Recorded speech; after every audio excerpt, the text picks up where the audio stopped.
আমার প্রিয় ছাত্র ও ছাত্রীদের জন্য আজ আমি নিয়ে এসেছি নবম শ্রেণীর পাঠ্যাংশ চিঠি প্রবন্ধ থেকে কিছু গুরুত্বপূর্ণ প্রশ্ন ও উত্তর নিয়ে।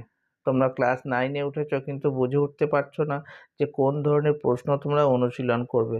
বইতে যেহেতু কোনো অনুশীলনী দেওয়া নেই, তোমরা কোন প্রশ্ন পড়বে বুঝে উঠতে পারছো না। আমি তেমনই কিছু প্রশ্ন এবং উত্তর নিয়ে এসেছি। তোমাদের বলে রাখি, চ্যানেলে নতুন হয়ে থাকলে অবশ্যই চ্যানেলটিকে সাবস্ক্রাইব করে নিও। এই ধরনের আরও অনেক ভিডিও আমার চ্যানেলে পেয়ে যাবে, এবং কোন পাঠ্যাংশের ভিডিও তোমরা পেতে চাও কমেন্টে জানাতে পারো। আমি চেষ্টা করব তোমাদের রেডি করে দিতে। আরও একটা কথা বলে রাখি, অনলাইনে এবং অফলাইনে পড়ার ব্যবস্থা আছে। তোমরা মনে করলে ভর্তি হতে পারো, ডেসক্রিপশানে নম্বর দেওয়া থাকবে, তোমরা কল করতে পারো। প্রথম প্রশ্ন, চিঠি প্রবন্ধ থেকে প্রথম প্রশ্ন, মরদ কি বাত হাতি কা দাঁত। বক্তাকে কাকে কোন প্রসঙ্গে এই উক্তি করেছেন, উক্তিটি ব্যাখ্যা করো। ভারতবাসীর জীবনযুদ্ধের চিরসারথী বীর সন্ন্যাসী বিবেকানন্দের পত্রাবলী পত্র সংকলন গ্রন্থের অন্তর্গত চিঠি রচনায় আমরা আলোচ্য উপমা মিশ্রিত বাক্যটির উল্লেখ পাই। ভারতের সমস্ত মানুষ যখন তামসিকতা ও জড়তায় পরিপূর্ণ, নারী জাতি যখন চরমভাবে অবহেলিত, তখন ভারতবর্ষের এই দুরবস্থা থেকে মুক্তির পথ খুঁজেছেন বিবেকানন্দ। আহ্বান করেছেন অন্যতমা শিষ্যা মিস নোবেলকে। ভারতের জন্য কাজ করার অনুপ্রেরণা জুগিয়েছেন তিনি, এবং প্রতিজ্ঞা করেছেন তিনি আমরণ মিস নোবেলের পাশে থাকবেন। তাঁর এই প্রতিজ্ঞার যে কোনো নড়চড় হবে না কোনো দিন, তা বোঝাতেই এমন উপমা মিশ্রিত বাক্যের আশ্রয় নিয়েছেন বিবেকানন্দ। মরদ কি বাত হাতি কা দাঁত কথাটির অর্থ হলো, প্রকৃত পুরুষ মানুষের কথা আর হাতির দাঁত একবার বেরুলে আর ভিতরে যায় না।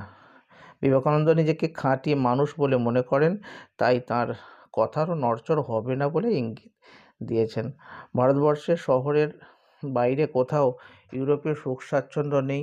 এসব সত্ত্বেও মিস নোবেল ভারতের উন্নতিকল্পে নিজেকে নিয়োজিত করলে স্বামীজি তাকে স্বাগত জানাচ্ছেন। তবে কাজ করার আগে বিশেষভাবে চিন্তা করার কথা বলেছেন।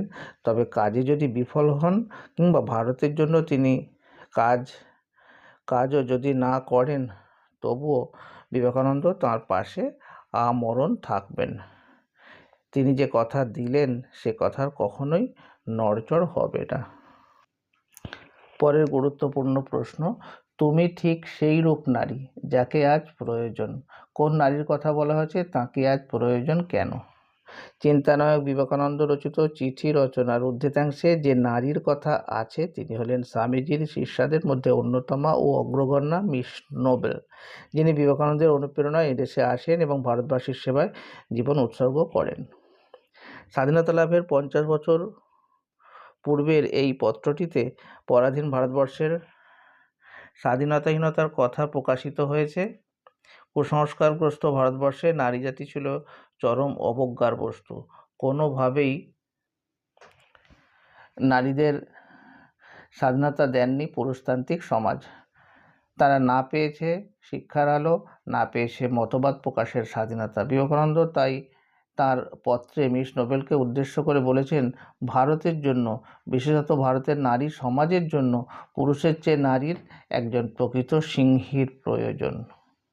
স্বামী বিবেকানন্দ তার ইংরেজ ভক্ত স্টাডির চিঠিতে মিস নোবেলের ভারতে আসার অভিলাষের কথা জেনেছেন, সঙ্গে মিস মুলারের কাছে শুনেছেন তার কর্মপ্রণালীর কথা। তাই মিস নোবেলকে উদ্দেশ্য করে বলেছেন, এখন আমার দৃঢ় বিশ্বাস হয়েছে যে ভারতের কাজে তোমার এক বিরাট ভবিষ্যৎ রয়েছে। বিবেকানন্দ জেনেছেন মিস নোবেলের শিক্ষা, ঐকান্তিকতা, দৃঢ়তা, অসীম ভালোবাসা প্রভৃতির কথা। তাই ভারতবর্ষে অশিক্ষা, কুসংস্কার, অজ্ঞতার অন্ধকার দূর করে তা থেকে সঠিক দিশা দেখানোর জন্যই বিবেকানন্দ মিস নোবেলের মতো কেল্টিক রক্তধারী মহিলাকে স্বাগত জানিয়েছেন।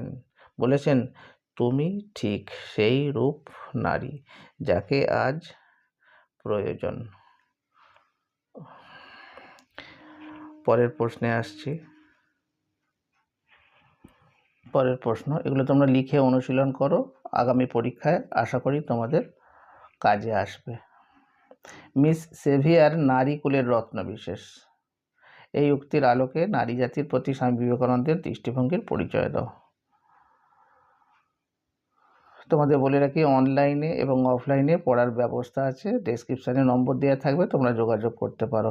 আর এই উত্তর তোমরা পারচেস করতে চাইলে ডেসক্রিপশানের নম্বরে তোমরা যোগাযোগ করতে পারো, সহজেই অল্প দামেই তোমরা নোটস পেয়ে যাবে।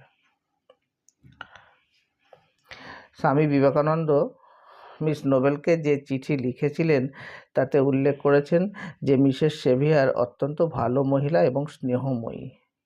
তিনি নারী জাতির রত্নস্বরূপা। তিনি ও তাঁর স্বামী ইংরেজ হলেও অন্য ইংরেজদের মতো ভারতীয়দের ঘৃণার চোখে দেখেন না। তাঁরা এদেশের মানুষের ওপর কর্তৃত্ব করতে আসেননি। স্বামীজি তার চিঠিতে মিস ম্যাকলাউড ও মিসেস বুলের কথাও অত্যন্ত সম্মানের সঙ্গে উল্লেখ করেছেন। অন্যদিকে মিস মুলারের নেতিবাচক গুণাবলী থাকলেও তাকে তার নিজের ভাবে চমৎকার মহিলা বলেছেন স্বামীজি। বিদেশাগত বন্ধুদের আশ্রয়ের জন্য মিস মুলার যে কলকাতায় একটি বাড়ি ভাড়া নেওয়ার পরিকল্পনা করেছেন সেটি তার সহৃদয়তা ও অমায়িকতার পরিচায়ক বলে স্বামীজি স্বীকার করেছেন। আলোচ্য চিঠির বেশিরভাগ অংশ জুড়ে দেখা যায় মিস নোবেলের প্রতি স্বামীজির স্নেহবর্ষণ ও সুপরামর্শ। তিনি ভারতীয় নারী জাতির উন্নতির জন্য, শিক্ষা ও সম্মানের জন্য যে গভীরভাবে ভাবিত তার প্রমাণ পাওয়া যায় মিস নোবেলকে এদেশে আহ্বানের মধ্য দিয়ে। তিনি মনে করেন ভারতের জন্য, বিশেষত এদেশের নারী সমাজের জন্য পুরুষের চেয়ে নারীর একজন প্রকৃত সিংহীর প্রয়োজন। মিস নোবেল ঠিক সেই রকমের নারী। কেবল বিদেশিনীদের নয়, স্বদেশের তথা সমগ্র বিশ্বের নারীকুলের প্রতি ছিল স্বামীজির এই রকম উদার দৃষ্টিভঙ্গি। ভিডিওটা শেষ পর্যন্ত দেখার জন্য তোমাদের অসংখ্য ধন্যবাদ। ভালো লাগলে অবশ্যই বন্ধুদের মাঝে শেয়ার করে দিও।